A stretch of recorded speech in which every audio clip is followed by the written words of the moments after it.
Ja, kot je bilo rečeno, gre za knjigo z področja zgodovine filozofije, tematika katere je Descartes oziroma njegovo pojmovanje idej oziroma teorija idej.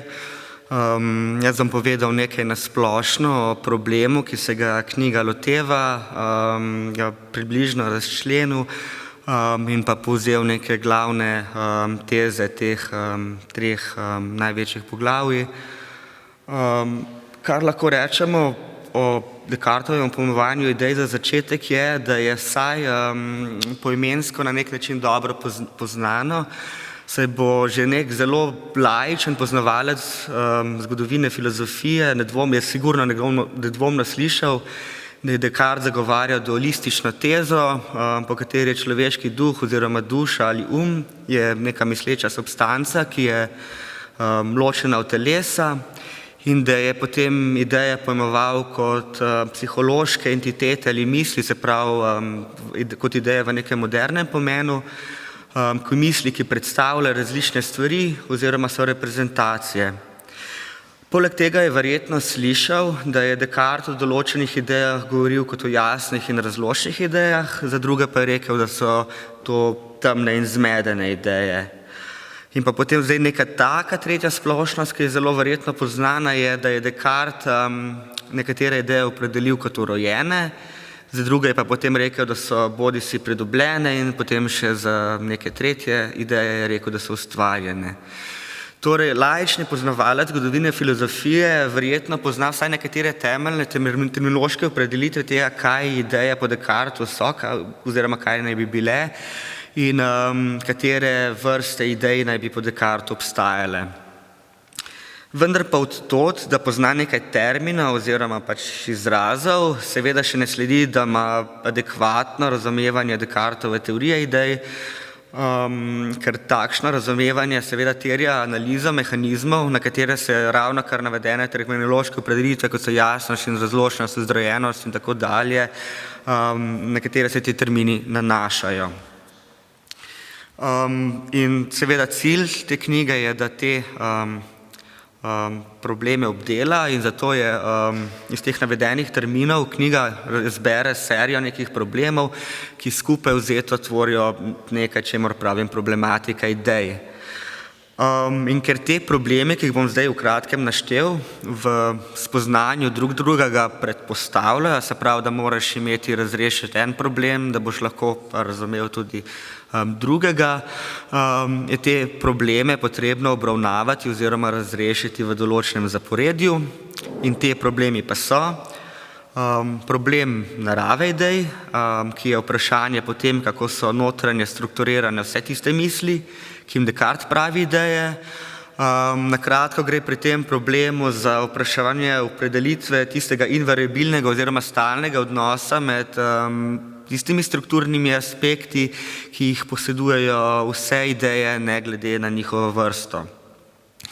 Potem sledi problem jasnosti in razločnosti idej ali vprašanje potem, kako določene variacije v tej splošni strukturi vseh idej omogočajo, da ene ideje predstavljajo na jasen in razločen način, druge pa na temen in zmeden. In potem je tukaj zadnji tak problem, ki mu pravim oziroma je splošno rečeno poimenovan kot problem izvora idej, to pa je vprašanje po naravi tistih mehanizmov, ki omogočajo oziroma povzročijo, da so določene ideje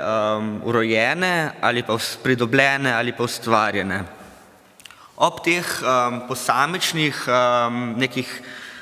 ožjih problemih z področja problematike idej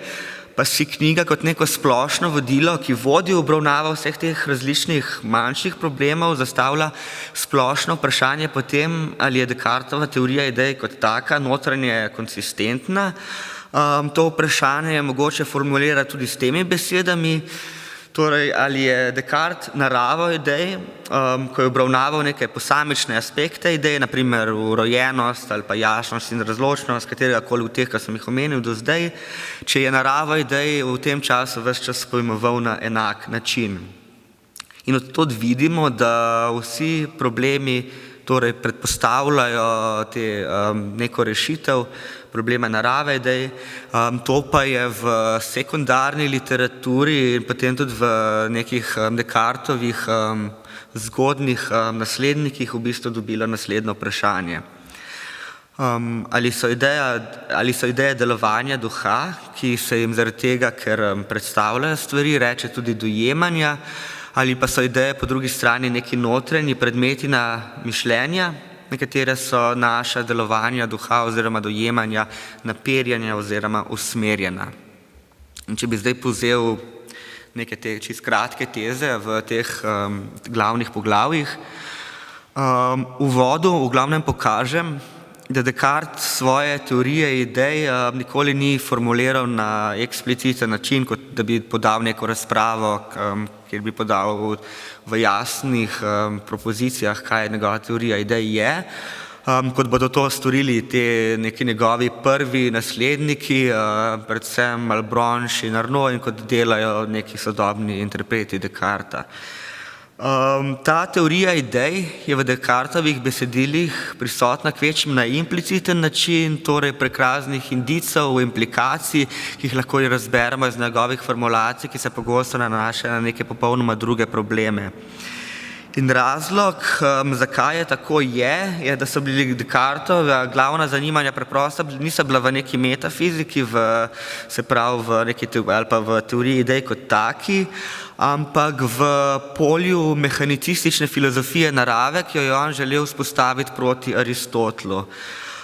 In v tem oziru je sam ideje posledično obravnaval predvsem kot neka sredstva, ki mi omogočajo, da to svojo geometrično fiziko, ki je vse telesne lastnosti izvedla na obliko in gibanje, da to fiziko utemelji, ne pa kot neke predmete spoznanja, ki imajo neko digniteto, zaradi katerih je vredne obravnavati kot same na sebi. Ideje so bile torej v njegovi filozofiji predpostavljene predvsem v vlogo nekakšnih spoznavnih sredstev za nek naravoslovni projekt. In potem v prvem poglavju, ki je nekako osnova vseh te problematike, po prvem poglavju, ki se navezuje na naravo idej, pokažem, da se je Descartes, ko je svojo to implicitno teorijo idej postavljal, mogel opredeliti v razmerju do dveh starejših pojmovanj idej, to je platonističnega, ki je ideje pač doumeval kot neke te platonske eidose v Božjem duhu, in pa materialističnega, ki je ideje pojmoval kot neke možganske podobe, kot neke materialne entitete oziroma pač bitnosti. No in Descartes je nasproti njima idejo opredelil kot neke misli duha, popolnoma ločenega od telesa, kot sem že rekel, torej v nekem modernem pomenu subjektivnosti, kot nekaj neobjektivnega, neobjektivnega v modernem pomenu besede. In v tem poglavju pokažem,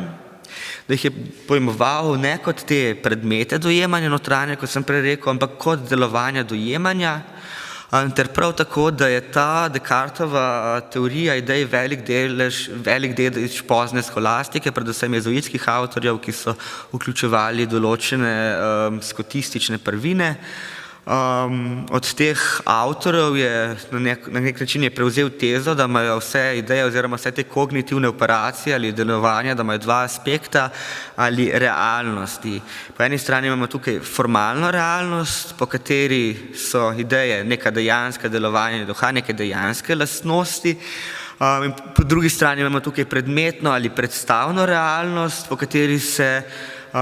ideje nanašajo na predmet, ki ga predstavljajo, po katerih je ta predmet na predmeten oziroma predstaven način prisoten v idejah. In ta predmetna realnost pa je v formalno realnost delovanja dojemanja vpeta kot njegova struktura, ki ga neposredno smerja proti nekim predmetom, ki so lahko postavljeni zunaj idej, in ne kot nek notranji predmet ideje postavljen znotraj mišljenja.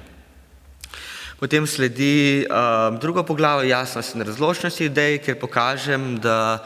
so tako jasne in razločne ideje, kot prav tako temne in zmedene ideje, so tudi same jih Descartes opredeli kot dojemanja, ne pa kot te notranje predmete dojemanja. Tukaj že vidimo, da je njegova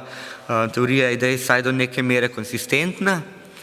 Te ideje pa med seboj razlikuje po tem, da so prve odvisne le od duha, ki ga opredeli tudi kot uma, medtem ko so pa te nejasne, nerazločne ideje poleg tega odvisne od telesa, človeškega telesa, s katerim je človeški duh združen. In v primeru jasnih in razločnih idej je posledično mogoče iz njihove predmetne realnosti, te predstavne realnosti, če jih vzamemo za nek predmet, brez težav razbrati naravo predmeta, ki ga same predstavljajo, saj je logična struktura predmetne realnosti v tem primeru zlahka razvidna, po drugi strani je pa v primeru temnih in zmedenih idej to nemogoče, ker je logična struktura predmetne realnosti zatemnjena zaradi povezanosti teh idej z združenjem človeškega duha s človeškim telesom, z njune povezanosti. In potem je tukaj še zadnja poglavja, ki obravnava mehanizme, ki stojijo za različnimi izvori idej. In tukaj pokažem, da je na nek splošen način Descartes postavil pojem urojenosti v širšem smislu, ker je opredelil vse te ideje kot urojene, sicer v neki sposobnosti mišljenja, ki jih vsebuje na nek potencialen, nedejanski način. Ta sposobnost mišljenja pa se lahko zaradi različnih vzrokov, ki so bodisi notranji duhu ali pa bodisi zunanji njega, se lahko izrazi in zmeraj se izrazi na način oblikovanja nekih dojemanj. Torej, z tega vidimo, da je Descartova teorija konsistentna, kar pa potem vzpostavi razliko med urojenimi idejami v strogem smislu, a potem pridobljenimi in ustvarjenimi idejami, je pa odvisno od tega, kateri vzrok botruje temu, da se neka ideja manifestira, da se izrazi in pa kako ta vzrok vpliva na njihovo vsebino. Pri pridobljenih idejah te so odvisne od zunanjega vzroka, od telesa, ki poleg tega vpliva na njihovo vsebino, ki ni odvisna od naše volje. Potem imamo tukaj urojene ideje v strogem smislu, ki jih je vdušal potem, ko je ustvaril, ko jih je usadil Bog, in katerih vsebina je sicer neodvisna od naše volje, ampak jih pa po drugi strani lahko aktiviramo, kadarkoli jih sami hočemo. In nazadnje imamo tukaj še ustvarjene ideje, ki so nek kombinat nekih elementov, ki so bodisi pridobljeni, bodisi urojeni v strogem smislu, ampak ki se pravi, vsebina je na nek način odvisna od naše volje, prav tako je pa odvisen trenutek naše manifestacije teh idej. Tako da to so neke glavne teze in mislim, da je to.